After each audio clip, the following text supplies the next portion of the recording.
কেউ কখনো চন্দন আবার কখনো টুপি পরে মেকি মুসলমান সেজে ইফতার পার্টিতে যোগদান করছে। কটাক্ষ বিজেপি নেতা দিলীপ ঘোষের।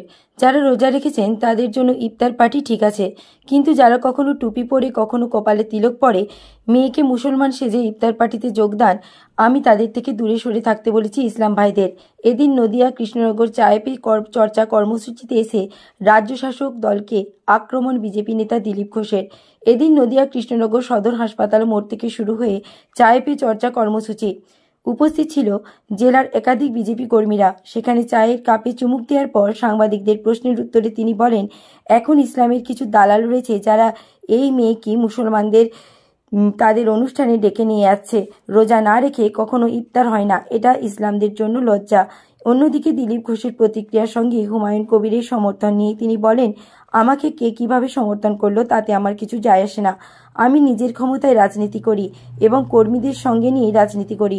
হুমায়ুন কবিরের সঙ্গে আমার বন্ধুত্ব সম্পর্ক ছিল, এখনো রয়েছে, তাই সে আমাকে সমর্থন করলো নাকি শত্রুতা করলো তাতে আমার কিছু যায় আসে না।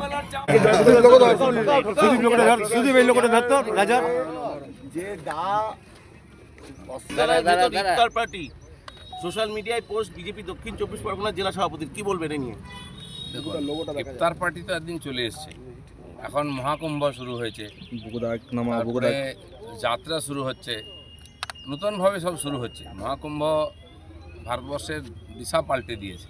কেন ইফতার যারা করে এসছেন, যারা আমি প্রথমবারেই বলেছি যারা রোজা করেন তাদের জন্য ইফতার, যারা রোজা না করে মেকি মুসলমান সাজে তারা ইসলামেরও অপমান করছে।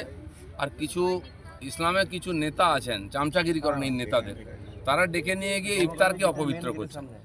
সেজন্য যারা ইফতার করছেন, রোজা করছেন, তারা ইফতার অবশ্যই করবেন, তাদের অধিকার আছে, আমরা তাদেরকে শুভেচ্ছা জানাই।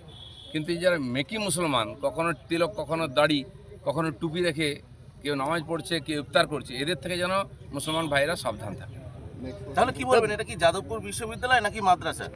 এই ইফতারের তো অনেক জায়গায় রাষ্ট্রপতি ভবনে হয়েছে, ইফতারের রাজনীতিটা বন্ধ হোক। ইফতারকে ইফতার হতে দিন, শিবরাত্রি হতে দিন। আমি তো একাদশী উপবাস করি, কালকে করেছি। আমি তো বলতে জানি লোককে এই সমস্যা একাদশী কর, যার শ্রদ্ধা যেটা সে সেটা করুক, কিন্তু মাঝখান থেকে ঢুকে গিয়ে এই ধান্দাবাজগুলো সব কিছু গুলিয়ে দিচ্ছে।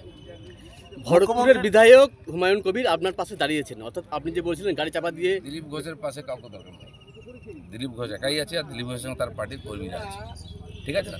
উনি ওনার মত বলেছেন, ঠিক আছে, প্রত্যেকে বলছে। উনি যদি আমার বিরোধিতা করতেন তো কি হতো? আর হুমায়ুন কবিরের সঙ্গে আমার বন্ধুত্ব ছিল তখন, এখনো আছে। আমাকে গালাগালি দিয়ে আর প্রশংসা করুক, তার জন্য কি যায় আসে না। আপনাকে কোন ঠাসা করা হচ্ছে বলে বলছিলেন তিনি। দিলীপ ঘোষকে কে কোন ঠাসা করবে? দিলীপ ঘোষ আছে, কারো দয়ায় নেতা হয়নি, কারো দয়ায় টিকে নেই।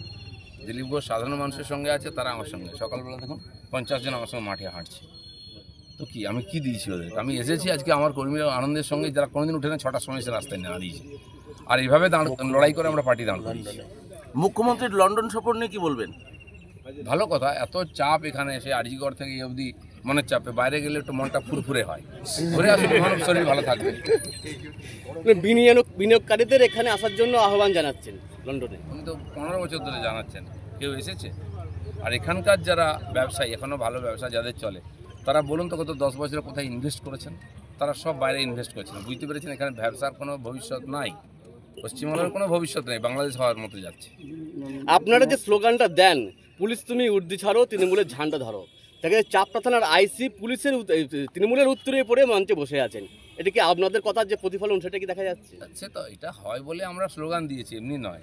এখন কে কত তাঁবিদারি করতে পারবে, কে কত চামচাগিরি করতে পারবে, চটি চাটতে পারবে, তার প্রতিযোগিতা চলছে। আজ ভাই কাল পাল্টে গেলে কোথায় যাবে? তোমাকে তো চাকরি করতে হবে, বউ বাচ্চা আছে, নিজের ভবিষ্যৎ আছে, নিজের ভবিষ্যৎ নষ্ট করো না এই চোরদের সঙ্গে থেকে। চলো বাকিটা ওখানে।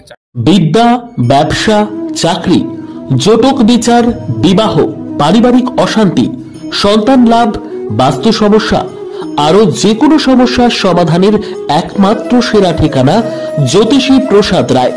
আর দেরি না করে আজই চলে আসুন প্রসাদ রায়ের কাছে।